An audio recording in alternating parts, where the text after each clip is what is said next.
Oh, hello everybody. This is JAYAR MACK here at the name of the studio is Fun Cut. Fun Cut. Fun. Cut Studios here in Brookville, Florida, and we are here we're actually working on a new Centron tune, if you can believe that. We actually are working on a Centron tune, and we are in the process of recording this song. I'm recording my parts here in Florida. The rest of the guys in Centron are recording over there in Jersey and Philly. And this will be our first recording together since 2007, I believe it is. Yeah, so we're talking 8 years since we've recorded together. So this is kind of an exciting thing, and at the same time, it's bittersweet. Sweet in that sense, bitter in the sense of the reason why we're recording this song is it's a song that's written for the memory of one of our brothers in Centron who just passed away, NOEL, Peachy, who played bongo and conga, and we really miss him, and so the original members of Centron decided to get together and reunite to write and record this song. This song is for my brother. So I'm very excited to be a part of this. I wish I could be there in person, but I'm there in spirit. And you'll be seeing footage of us working on this tune with, of course, my trusty partner of 20 years, Mr. James D. Forbes. And like I said, and we have the gracious hospitality here of the owner of Fun Cut here, John, allowing us to come in here and do this. So just wanted to brief you guys on what's happening and enjoy the footage. That was not Fun Cut Studios. I sounded like Fun Cut. It was Fine Cut Studios. There we go. Fine Cut Studios, just so you all know. Okay.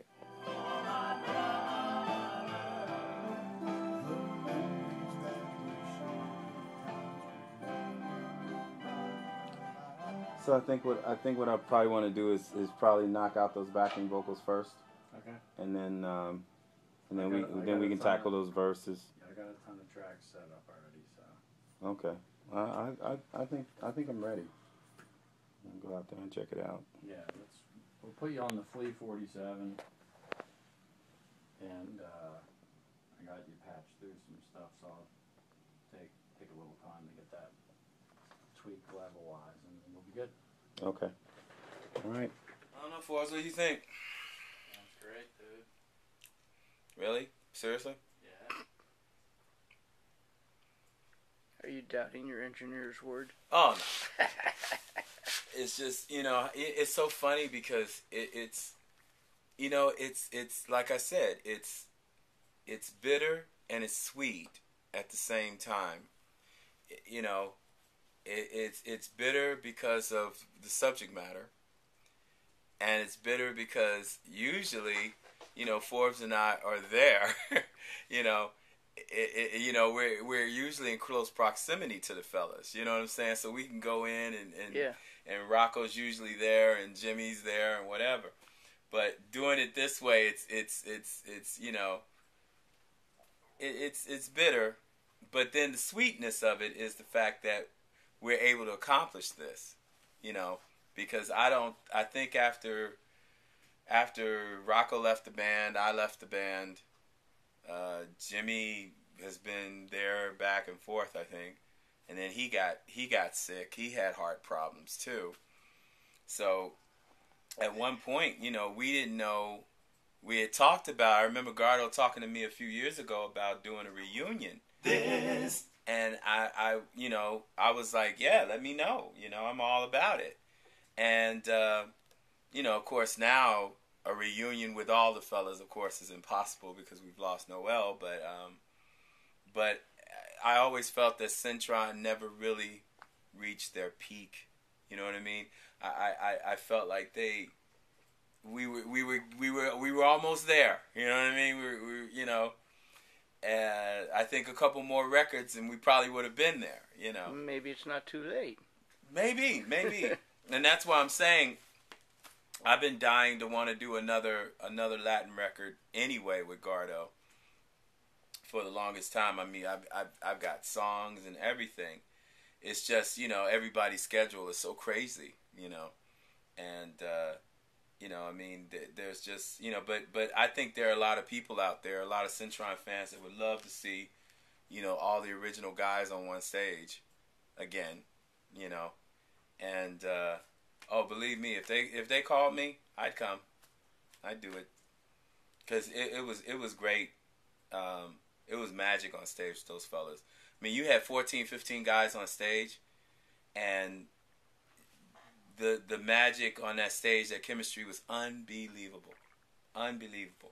I mean, I have worked with a lot of bands, and Cintron has always been one of my favorites, you know, and probably have reached, you know, the majority of success that I've achieved with them, you know. So, I mean, because of them, I had my first major label deal and got a chance to see what that was like, you know, and to travel and to, you know, play alongside, you know, guys like Stanley Clarke and just major acts, you know. And so it was Cintron definitely was a great entity.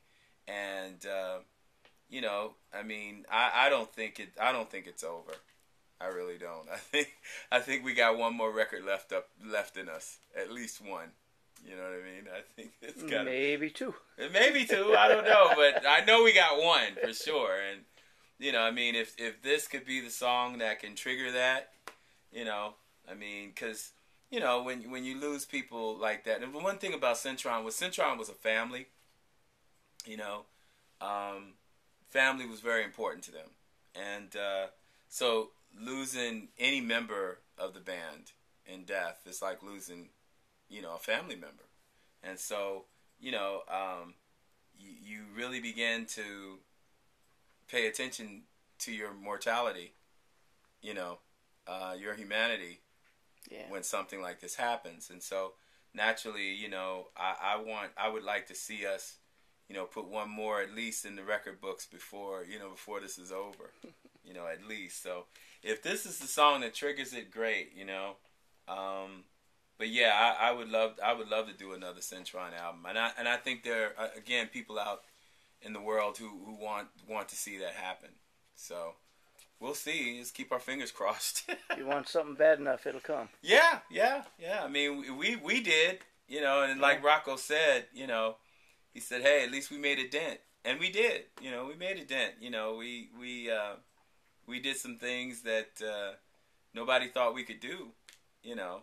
And like I said, when you get cats like, you know, Alan J. Levy, you know, directing your video, a 6-time Emmy Award-winning director directing your video, and all these different people, you know, getting behind you, that says something about, you know, the acceptance of what you're doing, you know.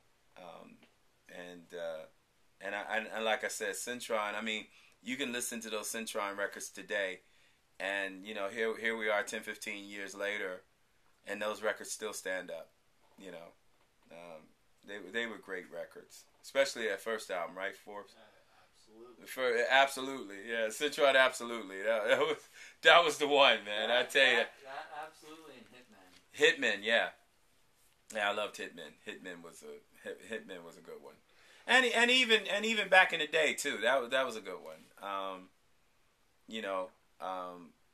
But yeah, I really think that you know, there's at least one more Cintron record left in us, at least, you know, and you know, I mean, it's got to happen, and I've always felt that it would, and I just didn't think it was gonna, you know, take something like this, but you know, again, it makes you appreciate the fact that, you know, if you're going to do something, you better do it now. Because we're not getting any younger. Because we certainly ain't getting no younger. That's for sure, man. That is for sure. This song is for my brother. The memories that we shared, the times we laughed and we cried. much of life goes wrong. It's sad to say, yet true. But when we played our songs, it's